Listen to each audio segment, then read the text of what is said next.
அஸ்ஸலாமு அலைக்கும். Hi friends. உங்களுக்கு ஒரு விஷயம் தெரியுமா? ஜோயா இருக்கால்ல, நம்ம கடைக்கு அடிக்கடி வருவாளே, அவளுக்கு குழந்த பிறந்துருச்சு.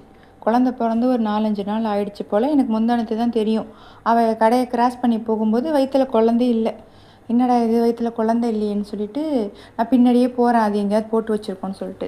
பேக் சைடு போனோன்னா அங்கே அந்த பிரியாணி செய்வாங்கன்னு சொன்னால, அந்த அம்மா நிற்கிறாங்க. நான் சொன்னேன், இந்த மாதிரி குழந்தை இதுக்கு பிறந்துருச்சா அப்படின்னு கேட்டேன். ஆமாம் அம்மா, குழந்தை பிறந்துருச்சுமா, அது எங்கேயோ கொண்டு போய் சேஃபாக வச்சுருக்கு அப்படின்னு சொன்னாங்க. ஓஹோ அப்படின்னு சொல்லிட்டு வீட்டில் பாப்பா கிட்ட சொன்னேன். அம்மாம்மா அந்த ஜோயாவுக்கு குழந்தெல்லாம் பிறந்துருச்சு அப்படின்னு.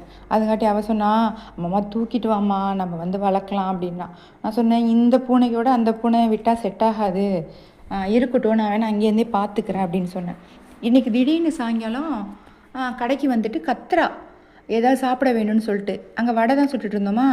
நான் என்ன பண்ணேன், கொஞ்சோண்டு பஜ்ஜி எடுத்து வைக்கிறேன், சாப்பிட மாட்டேன்ட்டான். அப்புறம் கிளாஸ்கோ பிஸ்கெட் எடுத்து கொஞ்சம் வச்சேன், அதுவும் சாப்பிட மாட்டேன்ட்டான். அப்புறம் எங்கள் வீட்டுக்காரர் சொன்னார், பால் பாக்கெட் வேணால் எடுத்து பிச்சு போடுவோம், அது குடிக்கிறாளான்னு பார்க்கலான்னு சொல்லிட்டு சின்ன 10 ரூபா பால் பாக்கெட் இருக்கு இல்லையா, அதை எடுத்து பிச்சு போட்டோம். பிச்சு போட்டோடனே அது போடும்போதே கொஞ்சம் சிந்திட்டார் போல இருக்குது. போட்டவுடனே கடகடன்னு குடிச்சிட்டு திரும்ப கேட்குறா. நான் அப்பயும் சொன்னேன், இவ குடிக்க மாட்டா, வேஸ்ட் பண்ணிடுவா, இவ போடாதீங்க அப்படின்னு சொன்னேன்னா, இவர் சொன்னார், இருக்கட்டும் இருக்கட்டும், பாவம், அதுக்கு வேற குழந்தை வேற பிறந்திருக்குன்னு சொல்கிற, பசியாக இருக்குது அப்படின்னு சொல்லிட்டு என்ன பண்ணார், தண்ணி. நான் சொன்னேன், இதுவே போதும் அவளுக்கு, நம்ம வேற ஃப்ரிட்ஜில் இருந்துச்சு அந்த பால், நான் கடை தானே, அது எப்படி சுட பண்ணி கொடுக்க முடியாது, அதுவும் இல்லாமல் சாப்பாடு அங்கே எதுவும் இல்லைல்ல, அதனால் அந்த பாலை கொடுத்துட்டு அந்த பாலை குடிச்சிட்டு நாங்கள் கொஞ்சம் தண்ணி வேணால் அதில் போட்டு வைங்க அப்படின்னா, அந்த தண்ணி வேணாமா அவளுக்கு, வேறு வேணும்னு சொல்லிட்டு கேட்டு பிரச்சனை பண்ணுறாங்க பாருங்கள். எங்கள் வீட்டுக்கார் கால் உரசுறா, இப்படி போகிறா அப்படி வரா, அப்படி போகிறா இப்படி வரா. எனக்கு சிரிப்பு தாங்க முடியல. இந்த பொண்ணு என்ன இப்படி பண்ணுறாளே அப்படின்னு நினச்சிட்டு இருந்தா, அந்த கீழே சிந்தி இருக்குல்ல, அந்த பாலை போய் நக்கி குடிச்சிட்ருக்கா. பாருங்களேன், பாவமாக இருந்துச்சு.